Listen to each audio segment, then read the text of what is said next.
The tourist jet blast. You've seen the videos? Tourists clinging to a fence as a 747 roars overhead, close enough to touch. People laughing as jet blast throws them backward across the sand. It looks like a theme park ride. It's actually killed people. Princess Juliana Airport in St. Maarten has a runway that begins directly at the edge of Maho Beach. Incoming aircraft clear the fence by 10 to 20 meters, close enough for tourists to read the landing gear serial numbers. The beach became a viral sensation, with thousands gathering daily to experience jet blast firsthand. In July 2017, a 57-year-old woman died doing exactly what the videos show. She held onto the fence as a Boeing 737 departed. The jet blast, exceeding 100 miles per hour, threw her backward into concrete. She died from head trauma hours later. Warning signs exist? Tourists ignore them. The airport continues operating because there's no alternative runway location on the tiny island. Every departure is a calculated risk that someone won't become the next fatality.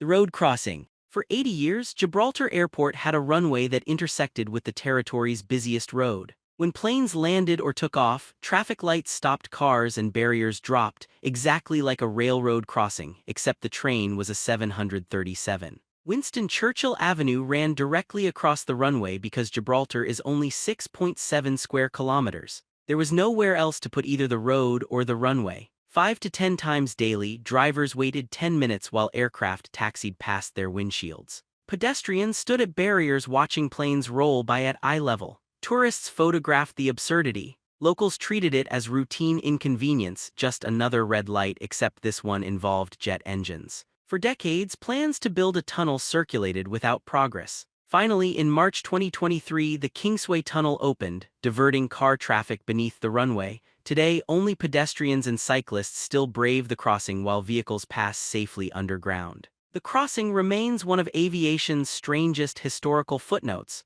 a reminder that for 80 years, stopping for a 737 was just part of the daily commute. The vanishing runway. Barra Airport in Scotland's Outer Hebrides doesn't have a runway. It has a beach, one that disappears underwater twice every day. 3 runways are marked on the sand, but none exist at high tide. Flight schedules follow tide tables, not passenger demand. Pilots land between waves on cockle shells and wet sand, then take off before the ocean returns. This is the only airport in the world with scheduled commercial flights operating on a beach. Twin Otter aircraft, small, rugged, designed for exactly this absurdity, serve the island when tides permit. No runway lights exist because the ocean would destroy them, so operations end at sunset. Passengers waiting for departure watch their runway literally emerge from the sea. Ground crew drive vehicles across the sand to check for debris, seaweed, driftwood, the occasional confused seal. The airport exists because Barra has no flat land suitable for conventional runways. The beach was the only option. Nature dictates the schedule and aviation adapts. The Checkerboard Approach. Kai Tak Airport required pilots to fly between Hong Kong skyscrapers, execute a 47-degree turn at 600 feet, then land immediately on a runway jutting into Victoria Harbor. Apartment residents watched aircraft bank past their windows close enough to see passengers' faces. The famous checkerboard pattern painted on a hillside gave pilots their only visual reference during the turn. Miss the checkerboard, miss the runway. Crosswinds from surrounding mountains created turbulence that threw aircraft sideways during final approach. The single runway offered no alternatives: land successfully or execute a go-around through the same building-lined corridor. Between 1946 and 1998, Kai Tak recorded 14 significant accidents and incidents. Pilots considered it the world's most challenging commercial airport. Airlines required special certification for captains to attempt the approach.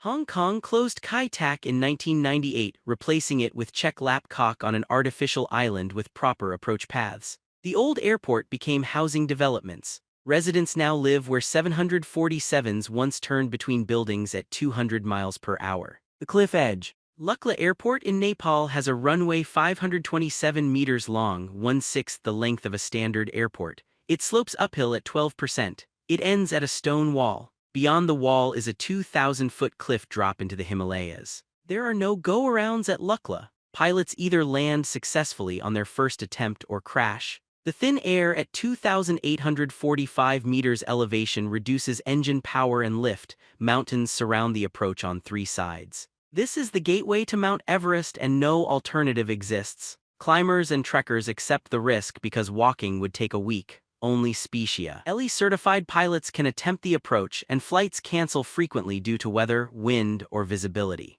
The crashes happen regularly. 2008, 2010, 2017, 2019, each incident kills passengers and crew. The wreckage gets cleared, flights resume. The mountain doesn't offer safer options. Lukla proves that some locations require runways that physics barely permits. The margin between successful landing and fatal crash is measured in meters. The ocean stilts. Madeira Airport's runway was too short. In 1977, a TAP Portugal flight proved it. The aircraft crashed on approach, killing 131 people. Mountains prevented extending the runway on land. The only solution was building over the ocean. Engineers constructed a platform supported by 180 concrete columns, each standing 70 meters tall, the height of a 23-story building. The runway extension juts into the Atlantic, supported by stilts driven into the seabed. The project cost €520 million and took years to complete. Pilots now have adequate stopping distance,